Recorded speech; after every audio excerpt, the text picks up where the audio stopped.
But in a country where the 85% or 80% more are Hindus, what do we really have to fear? Why are we impoverishing the whole country? We have, as I said, Judeo-Christianity in our geography. We have Islam. We have Hinduism.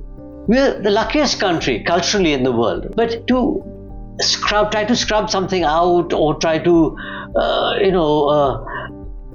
the kind of political language of, I don't know, कि भैंसा चुरा लेंगे या मंगलसूत्र छीन लेंगे, all this nonsense. It's embarrassing, demeaning, and it makes us less as Indians than we ought to be.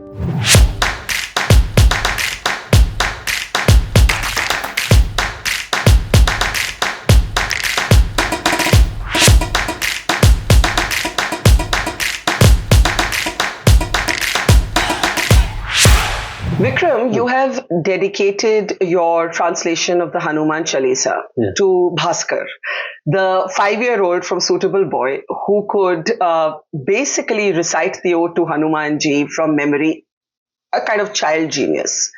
It's not typical for an author to dedicate a book to a fictional character, is it? No, not really. But why not? You like Bhaskar? I'm very fond of Bhaskar. Actually, Bhaskar, though when he was 5, I think we used to take part in the school competitions or whatever. Monkey army, the Vanar Sena in Ramlila and Brahmpur. So he loved the Hanuman Chalisa anyway.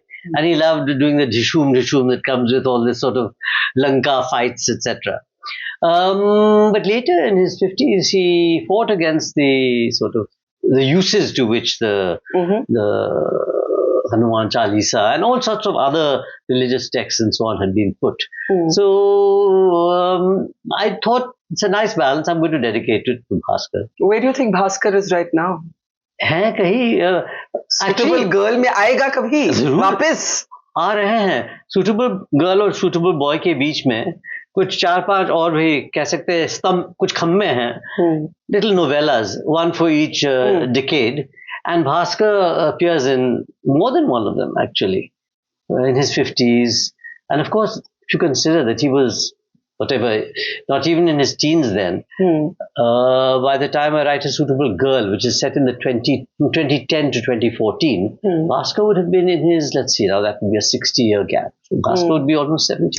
But when you dedicate this to Bhaskar, usually when you open a book, and I always look at the dedications, and because it tells you a little bit about the life of the author, who's dear to them, who's beloved to them, who's inspired them. What do we make about Vikram Seth's attachment to a person who doesn't exist?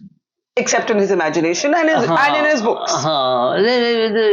They become real after a while. Well, for example, I dedicated the Hindi translation by Gopal Gandhi of A Suitable Boy. It was called Koi Achha Sa Ladka. I think the publishers wanted a title like Ek Suyogya Var. Oh God, so I said, like, is a nani or a dadi likely to ask for an Ek Suyogya Var for her poti or her dhoti? Not at all. So, Koi Achha Sa Ladka.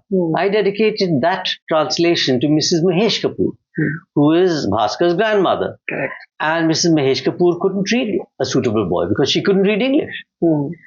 And I hoped that she might be able to get some pleasure out of Koi Achha Sa Ladka.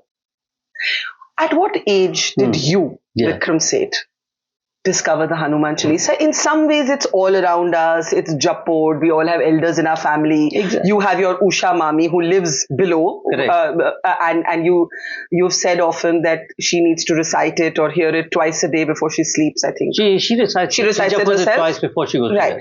But at what age did you discover it?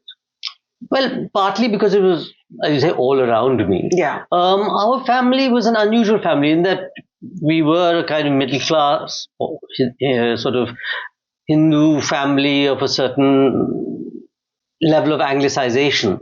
But my mother was more Anglicized. Her brothers went to St. Paul's, she went to Loreto, etc. My father was brought up in much more of an Indian, Punjabi, general Khatri tradition. So for him, it was much more natural to speak in Hindi or Punjabi. He learned how to write Urdu rather than Devanagari. That was his first language, and he learnt English and, of course, became very fluent in it. But I was lucky enough to get a little bit of both sides of it. Now, neither of them was very religious, but they were culturally sort of, my father would visit, when we'd visit our Buaji in Old Delhi, we'd do it on the correct days, not only on Rakhi, but also on Bhai Dooj, because she always thought Rakhi is this Punjabi holiday, Bhaiya Dooj ko hi manenge. So there were all these little tyohars, these little riti rivaj jo hote the na, so we would follow them. Now the Hanuman Chalisa was probably because when I get involved in a book and my characters are from a certain background, whether it's a musical background, by way of profession, whether it's a religious background, like many of my Muslim characters, like the Nawab Sahib in this book, or whether it's Bhaskar, I need to understand their world from the inside. So that's why I would get an Urdu tutor, or I'd learn a fair amount of Mir, or try to understand the Hanuman Chalisa, or the How many languages do you speak, or know, or are able to write in? Well, basically English and Hindi. Those are my languages. Then I have seen your Urdu calligraphy here in your... Yeah, I learned Urdu and properly sort of in the Thuluth script and Muhakkak, the Arabic script, because I like calligraphy, and then Chinese, of course, because I studied. I lived in China for 2 years, and I a bit German. काम चला लेते हैं. मैंने आपको इसलिए पूछा at what age do you remember discovering the Hanuman Chalisa? Because a lot of liberals grew up, I would even count myself as one of them. So would I. With a certain, at least in temperament. No, with a certain lack of cultural rootedness. Now I know it's a very big word. What is culture? But the older idea of progressive was somehow to keep religion at bay. And in the process of institutionalized religion being kept at bay, culture was also sometimes kept at bay. There's this whole debate around colonization. I think you're right, Barkha.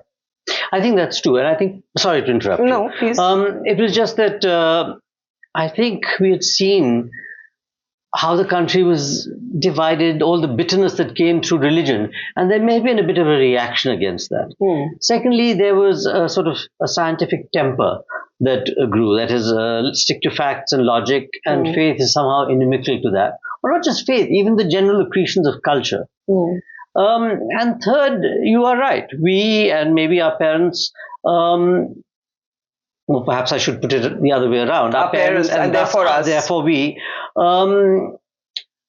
underplayed Hindu and Islamic culture as compared to the Judeo-Christian culture. Because all three of them are at play in the subcontinent. But and I'll tell you, the reason I find it disempowering is because when you want to make a larger argument about pluralism, let's say I want to make a larger argument on pluralism, often I lack the language of faith because I didn't grow up with it. And it's very difficult to talk about, as you do in the introduction to your book, the humanity and the inclusivity of Hinduism. Of the best of Hinduism. Of the best of Hinduism. So we'll come to that in a moment, but let's come back to the Hanuman Chalisa.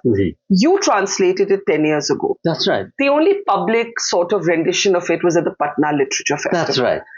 10 साल बाद आप इसको publish कर रहे हैं. 10 साल क्यों नहीं publish किया आपने? Well, several reasons. First, I'm lazy, and who's going to go through all the jhamela of publishing and interviews? Secondly, I'm still writing A Suitable Girl and its attendant novels. As if one needs more reasons, but I'll give you 2-3 more. Thirdly, I did it as a private pleasure. I love the Hanuman Chalisa, I recite it if I want to, and now how much faith there is, how much I'm doing it, that's a separate question. But the fourth thing is, how good is the translation? I mean, you can't compare it in any way to the original. So why publish it at all? Was it tough to translate, to get the incantation, the rhythm? It was a pleasure. It's essentially poetry. It's essentially poetry. It was a pleasure to do it in poetry. And being a poet, I thought it would be worth a try. The rhythms are very different from English rhythms, but I tried to do it in the rhythm of Awadhi. Can you maybe read out a bit? Sure. And give us a sense of how the translation was a challenge, if it was. Did you fear that you would lose the original sort of texture of... Of course I did. And let me put it this way, I was not afraid of failing because I wasn't going to publish it. Later I published it, and that's a different story. But say, I'll start with the dohas or something. Yeah, please. अच्छा श्री गुरु चरण सरोज रज निज मनु मुकुर सुधारी वर्ण रघुवर विमल जसु जो दायकु फलचारी बुद्धिहीन तनु जान के सुमरो पवन कुमार बल बुद्धि विद्या देहु मोहे हरु कलेश विकार. Then comes the real thing. Jai Hanuman Jnana Guna Sagar, Jai Kapi Satihu Loko Jagar, Ramaduta Atulita Valdhama, Anjani Putra Pavana Sutram, and so on. Right the way to the final one, ki Ram Lakhan Sita Sahet, Hriday Basahu Sur Bhup. So this is a wonderful, both the dohas, which have a different rhythm, a slightly rising rhythm, and the chaupais, which have a falling rhythm, are intoxicating, mesmeric. And the imagination of him leaping across the ocean with the ring in his mouth, all these things. Maybe we've been brought up with it at our parents' knee or our dadi's knee. Maybe we were brought up with it through Amar Chitra Katha. Maybe through the Ramayana and Bharata, Mahabharata television, whatever it is. Somehow this thing floats back into us with the joyous rhythm of Tulsidas. The original thought your publishers had was to publish it on Hanuman Jayanti, and you didn't want it to come out during the election campaign. Actually, first I didn't want to publish it at all. At all. So what persuaded you to? Partly Usha Mami said... Tell us about Usha Mami. I can't. I mean, I'll embarrass her if it be... A little bit. I mean, our audience should know who's Usha Mami. Usha Mami lives on the ground floor. She's 90 years old. She is my beloved aunt, and this house would not be what it is, or my happiness be what it is without her. Usha Mami was the only person, other than my mother, to whom and that small group in the Patna Literary Festival 10 years ago, to whom I showed my translation of the Hanuman Chalisa. And actually, for her, I wrote this version. In longhand. Oh, it's so beautiful. So there's pictures of this later. Okay. What is it called? B-roll, I think. Radha calls it. So B-roll, this is all. correct. Yeah, आपने हिंदी में भी. ये आपकी अपने hand में. जी हाँ, और क्या? It's stunning. So you write longhand? You write pen to paper? Yeah. Pen to paper on the whole. Poetry always. Pen to paper. मैं पकड़ लेती हूँ. जी. तो आप बता रहे थे. So Usha Mami had seen it. आपकी गोद में Hanuman. Usha Mami had seen it, and you had no intention of publishing it. No. उसके बाद क्या? My publisher, Speaking Tiger, got ear of it. He heard about it. He said, "Why don't you do it?" So I said, "Look, I'm writing a suitable girl. Let it be. Bhaskar in a suitable girl is translating it. So once the whole book comes out, then I'll publish it. Haven't polished it yet." But both of them said, "Look, this is a bit selfish of you. You've been the beneficiary of so much translation. After all, if it weren't for Pushkin's Eugene Onegin in translation, you wouldn't become a poet or a novelist anyway. So why can't you share it with other people?" So I said, "All right, I'll do it.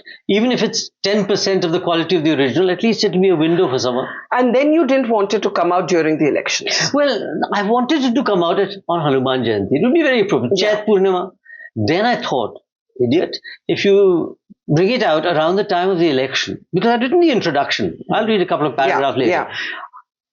It'll just lead to a lot of this thing कि Vikram has become part of the Bajrang Dal या पता नहीं कुछ कह देते. Why should you be called part of the Bajrang Dal? Because you... वानर सेना का तो मैं एक तरह से I didn't want any of this spin coming on it, and besides, I just thought, give me a couple of months, I'll be able to polish it. So you thought you'd call a Bajrangi Dal person? Whatever, or other people would read my 2 paragraphs and think that I'm extremely secular and I'm completely against them. I didn't want either to interfere with the beauty of the poem and the interest that people should have in the poem itself. But what does Hanuman and Hanuman Chalisa mean to you?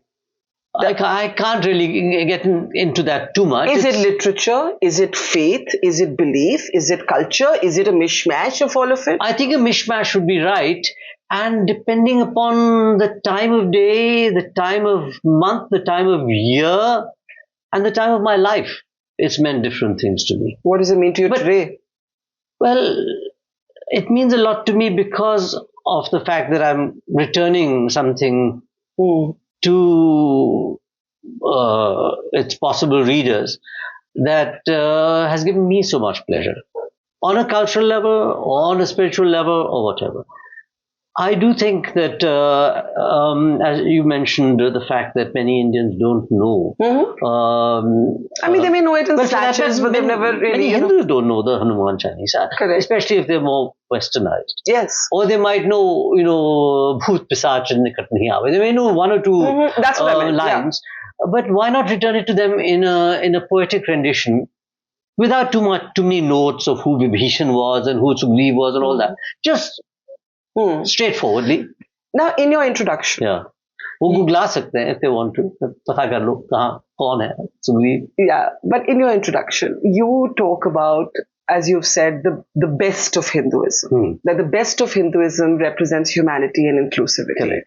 And that what upsets you is when that is contrasted with, that the phrase you use is self-aggrandizement and willful cruelty of those who may use Hanumanji to actually be violent or discriminatory towards a fellow Indian or a fellow human being. Absolutely. Do you see a lot of that happening? Yes, but let me draw back a little bit. People say, you earlier used the phrase Hinduism, etc. People say of Islam, it's a religion of peace. People say of Buddhism, it's a philosophical religion, etc. Or Christianity, Christ is known as the Prince of Peace. But if you really see what the trajectory of these religions has been, what their historical place, what their social place, what their human place has been, it's not always been peace. It's sometimes been cruelty, it's sometimes been war. So that's why I don't say Islam is a peaceful religion or Hinduism is a tolerant religion. What I say is the best of Hinduism is this. You may see the best of Islam at a certain time when the Western world was clothed in darkness and the Greek learning was kept alive through Arabic in the Dark Ages in Europe. So you look at Buddhism, which is a wonderful religion. My brother Shantam is a Buddhist teacher. But if you look at how it's worked in Sri Lanka or in Myanmar, for example, you wouldn't necessarily say the personnel who inhabit this institution, this wonderful cultural institution called Buddhism, have necessarily lived up to the best of its tenets. I see the distinction. Now let me go back to your question, having sort of done a macro on it. Yes, I see a lot of it. I mean, I think there's, for deliberate purposes, and not just over the last 10 years, but let's say over the last 25 years, maybe, the spin that's been put on religion has been one of creating antagonisms for electoral purposes or for power purposes in general, or if your own life is unemployed or unfulfilled, to give yourself a certain raise as sort of height compared to your fellow citizens. So for whatever reason it is, I see quite a lot of that. And people seem to be completely unashamed of saying, in the lottery of life, I've been fortunate, and not I've been fortunate, I am right and you are wrong. Actually, this may be the time for me to actually read those paragraphs. Please.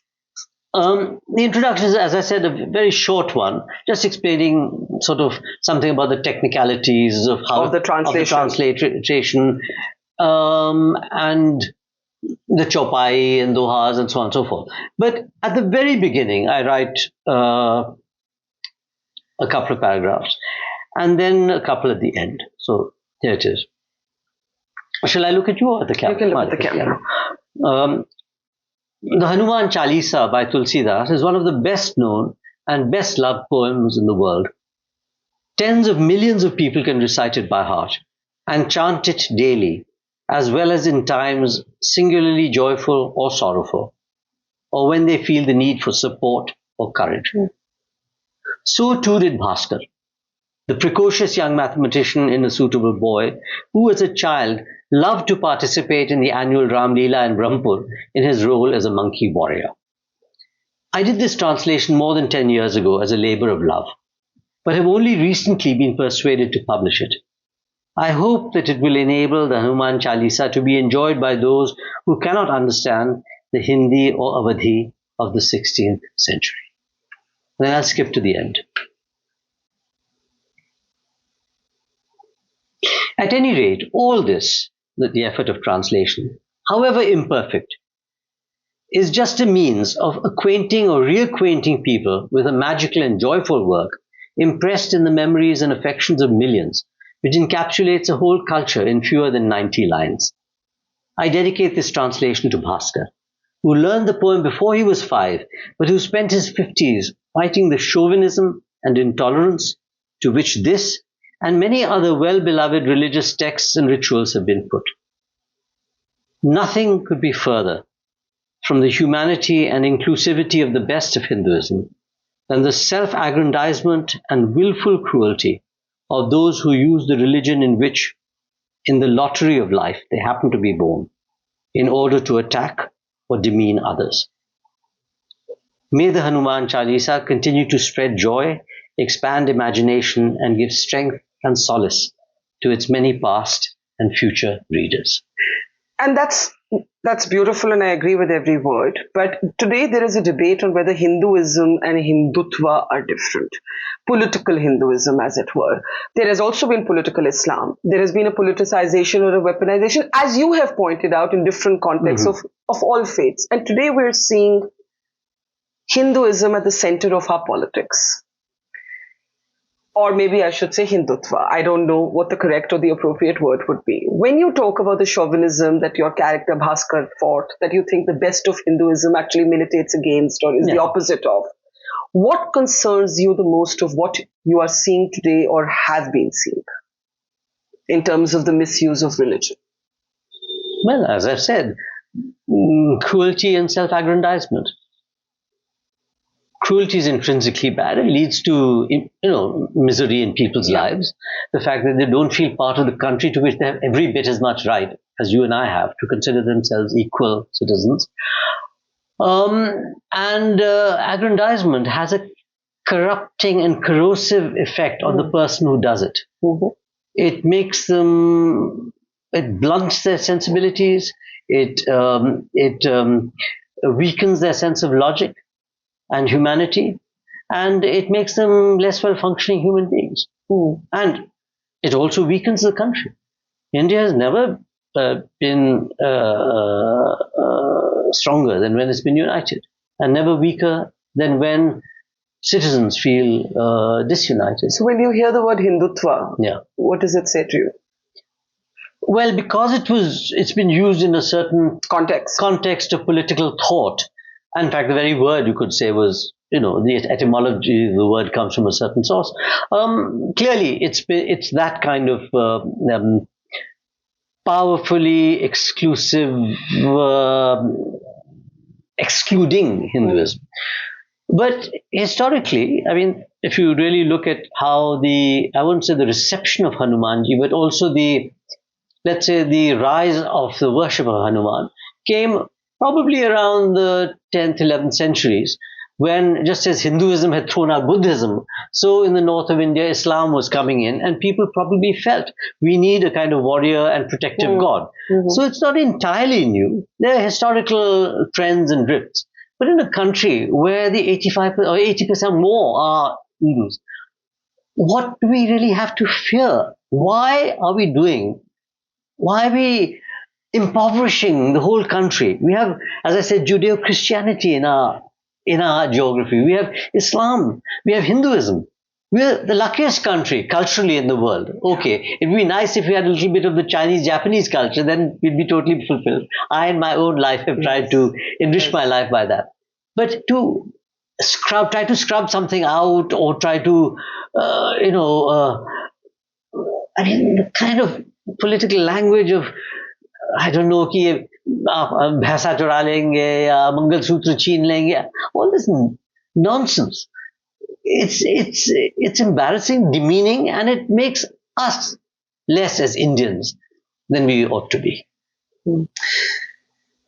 You have said that you believe that after this election result, a certain kind of normalcy or normalization or restraint on extremes. I'm summarizing, I'm paraphrasing, I'm not quoting you exactly.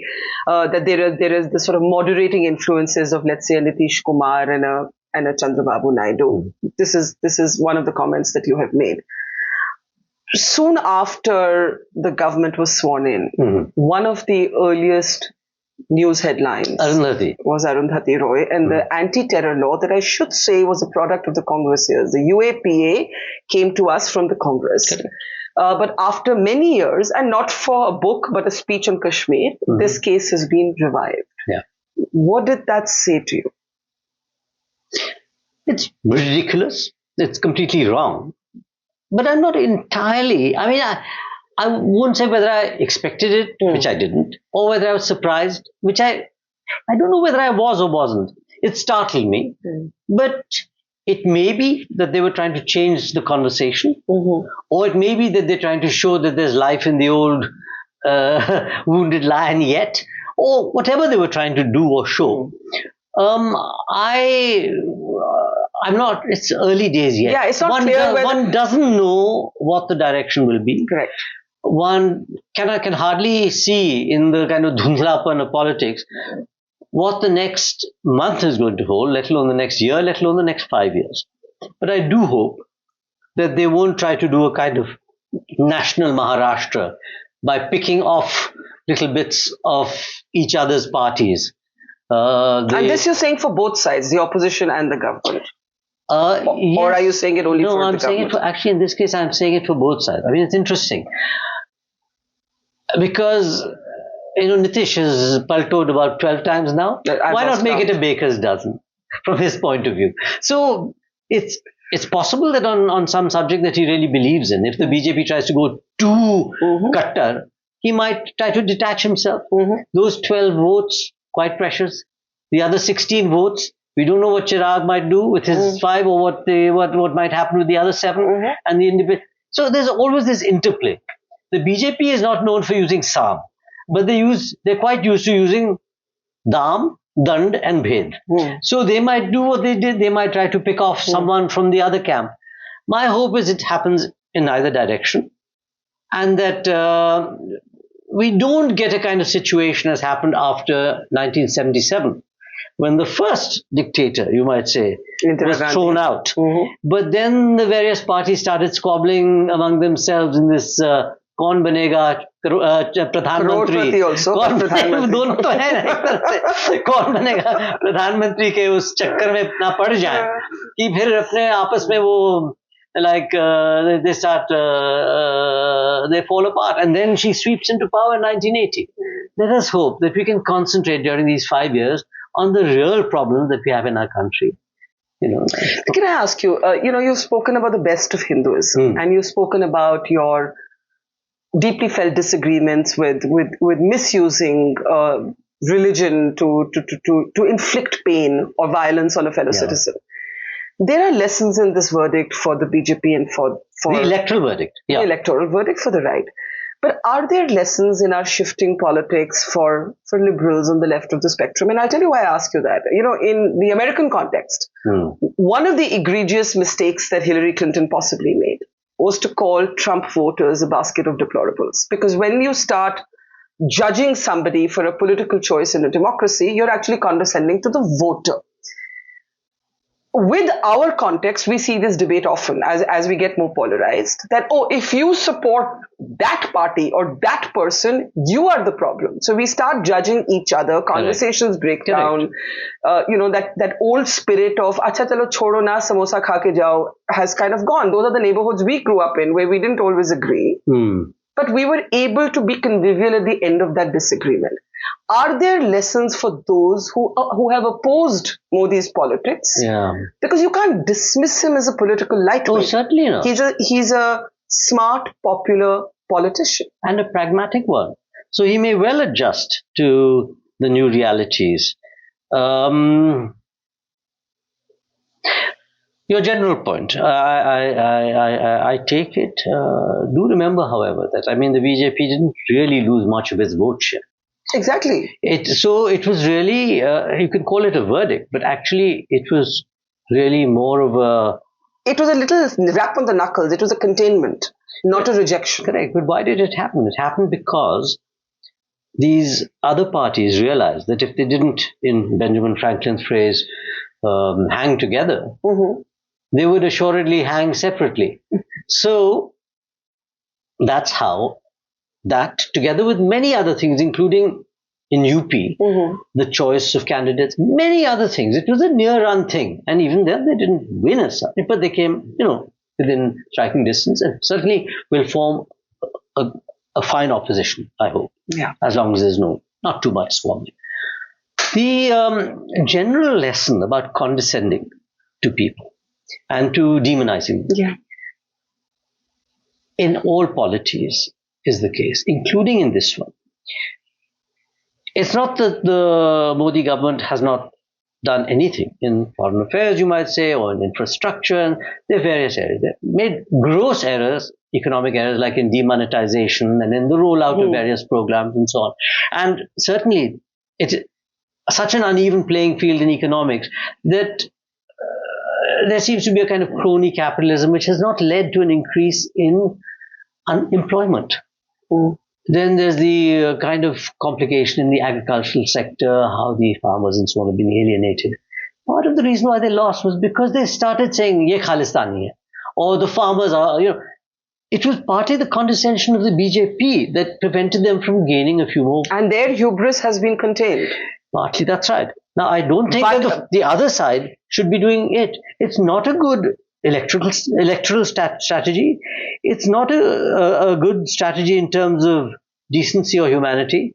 And it's not even a good strategy in terms of logic. Because you have to think, if I had been born in that kind of family or with that kind of upbringing, I might well think in those terms. The point is to wean people over to what you think is the right course of things. And for that, you need effective persuasion, political communication, storytelling. Exactly. And not just political, just human interaction. I want to ask you about the courts. And I want to ask you about this because your mother, Justice Leela Seth, was a fine person, but also a fine judge who, as a woman, broke many barriers in the judiciary. Now, we both have mothers of that sort, right, Barkha? That is true. I am happy to say Prabha, that was like a shining example, iconic example of great journalism. Thank you for remembering her. Fali Nariman once said to me, I think it was 1 month before he died, and he said, when governments in India have been very powerful, and this was not about the BJP, he said the same thing happened in the emergency, right? He said, when governments in India have been very powerful, the judiciary has not been that powerful. That was his somewhat cynical sort of take. And yet, every Indian citizen, if you ask them, what are the two institutions that you turn to in the end? One will be, they'll say the army, they'll say we trust them, and they'll say the courts. In the end, everybody takes their conflicts, their dilemmas, their hope, their expectations to the judiciary. How do you see the role of the judiciary thus far? Okay. Well, the army has never interfered. Yes. There was a book, I remember, called After Nehru Who, in which the chief of the army staff was considered as one of the possibilities. It was not realistic. India is not Pakistan. Exactly. The press is another story altogether. Estate, you could call it, to whom people maybe look towards. The television journalism, even worse than print journalism, disgraced itself. On the other hand, private individuals who set up their own companies or who set up their own web links, whether from abroad or within, have taken the role of that to some extent. And the fact that people can communicate with each other better in social media has also helped a great deal. It's affected the results of this election. Now, as regards the courts. What would your mother have felt about it today?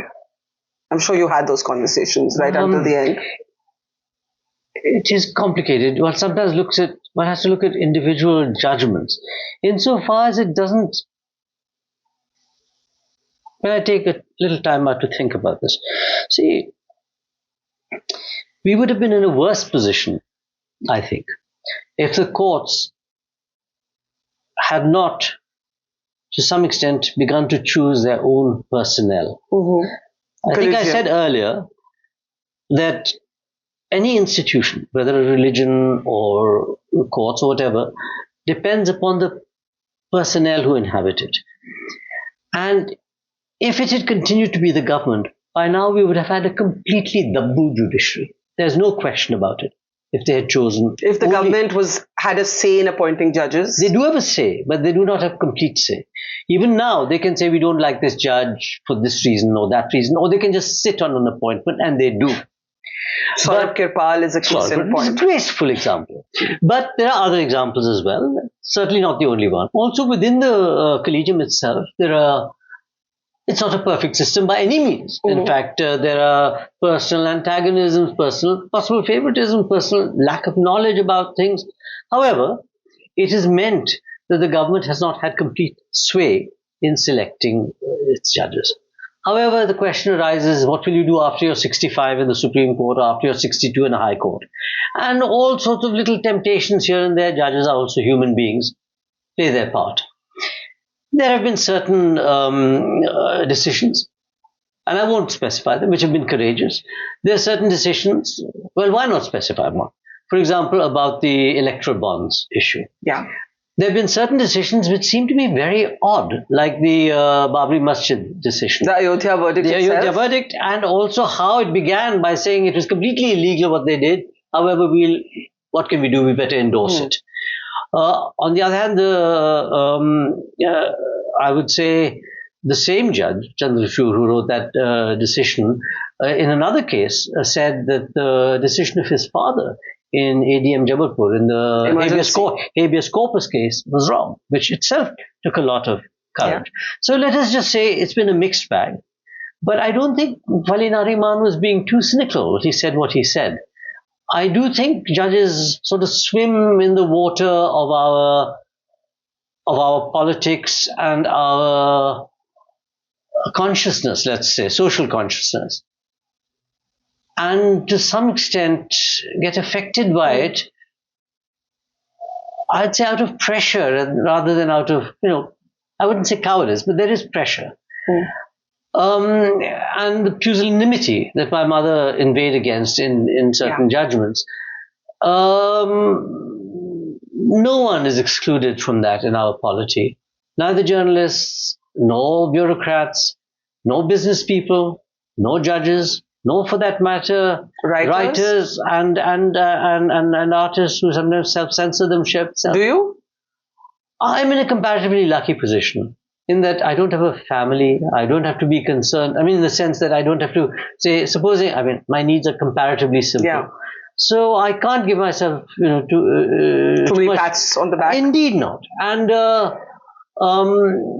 but yes, I don't also shout from the rooftops unless I find something singularly unjust or singularly worth talking about.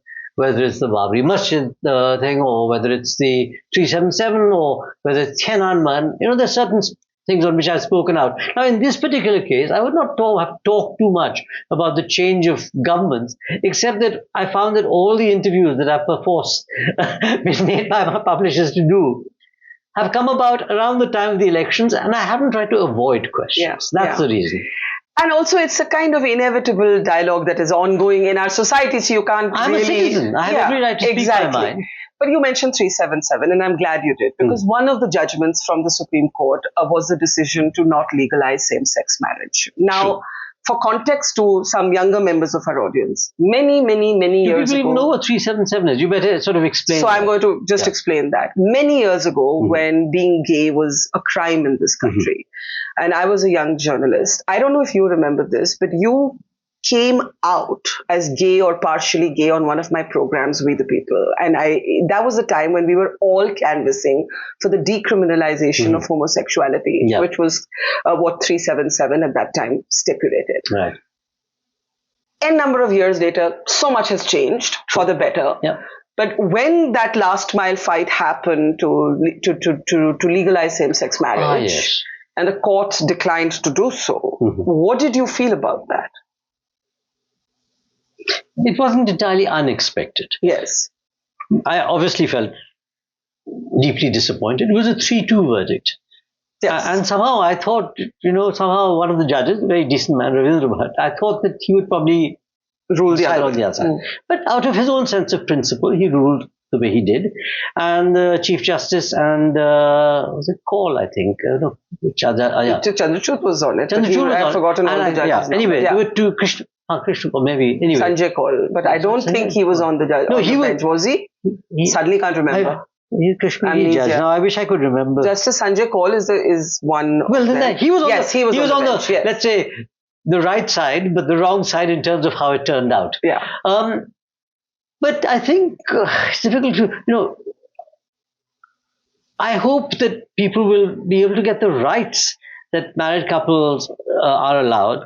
And the government did agree to have a committee which would discuss rights of inheritance, rights of visitation in case of sickness, rights of pensions, all this sort of stuff. So let's see. It may be incremental, but I hope certainly that in the fullness of time, as these 60-year-olds move into retirement and other people become 60-year-olds, when the case comes up, perhaps before a larger bench, then it will be decided in the correct way. What is your hope or expectation from the Prime Minister in his third term? You are a citizen, as you said. Well, the Prime Minister, obviously, maybe his wings have been clipped a bit, but he has a great deal of power. I noticed that they've retained all the important ministries, defense, home. Everyone's the same, Home. Now that, of course, is you send the police out or you send the ED out, that is both finance and home, to raid me because I'm an industrialist who owns a newspaper which has written an article which is not to your liking, or for some other reason, whatever. Apni manmani kar lete, and this kind of willfulness will probably be reduced somewhat, but not all that much. What I think may not happen is this, what I call trailer bazi. They said, these 10 years have just been a trailer for what is about to come. And that would have led to a real problem in our society. I think if they tried to create laws which try to further alienate 200 million people in our society, that would have led to terrible effects, I think. And that, I think, the N and the N who sit on the two sides of the Nitish and Chandrababu. And Naidu and Nitish, I think will prevent that from happening, just as Samta and other parties prevented that sort of thing from happening in the NDA, however much the BJP itself might have liked to do that. I want to end by returning briefly to Hanuman. But this is just comparative. Optimism based on a certain modicum of realism. No one can predict what's actually going to happen. I agree. To return to Hanuman Chalisa and Hanumanji, have you also noticed how the iconography around Lord Hanuman has changed? Who could not? Yeah, and there's a much more sort of militant depiction on social media, at least, right? What do you make of that?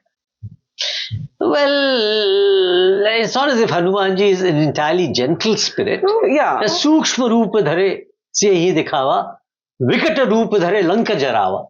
So there is this lanka jarawa aspect of Hanumanji as well. It's just that they don't, and there's also the asura sahares. I think a great deal of stress has been put on that aspect of Hanumanji. I wish they would, in their छाती पीटना and ये क्या कहते हैं chest thumping and aggrandizement, as I call it, also consider that there's a limit to pride, and that Hanumanji himself didn't do that. He was in the seva of other principles and of another person. And I'm not quite sure how broad his chest was. How do I leave a conversation with you without asking about Suitable Girl?